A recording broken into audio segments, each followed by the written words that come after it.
Hi అండి. శ్రీకాకుళంలో ఒక చిన్న పల్లెటూరులో పుట్టిన నేను పెళ్లి కాకముందు శ్రీకాకుళం జిల్లా కూడా కనీసం దాటలేదు. అలాంటిది పెళ్ళైన తర్వాత ఏకంగా రాష్ట్రాన్ని దాటేశాను. ఇక్కడికి వచ్చాక మా ఆయన డ్యూటీకి వెళ్ళిపోతే ఇరుగు పొరుగు వాళ్ళతో ముచ్చట్లు పెట్టుకోవడానికని ఇక్కడ తెలుగు వాళ్ళు లేరు. నాకేమో హిందీ రాదు.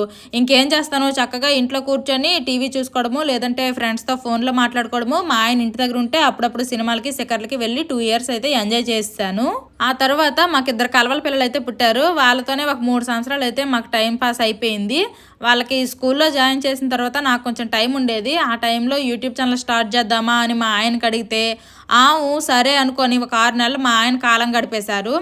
ఇంకా లేదు, యూట్యూబ్ ఛానల్ స్టార్ట్ చేయాల్సిందే అని ఒకరోజు పట్టుకొని కూర్చుంటే ఓకే అని చెప్పారు మా ఆయన. లాస్ట్ ఇయర్ వినాయక చవితి రోజు నా ఫస్ట్ షార్ట్ వీడియో అయితే అప్లోడ్ చేశాము.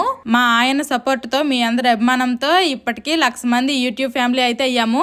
ఇలాగే ఇంకొందరు కూడా మన ఫ్యామిలీలో మెంబర్స్ అవ్వాలని కోరుకుంటున్నాను.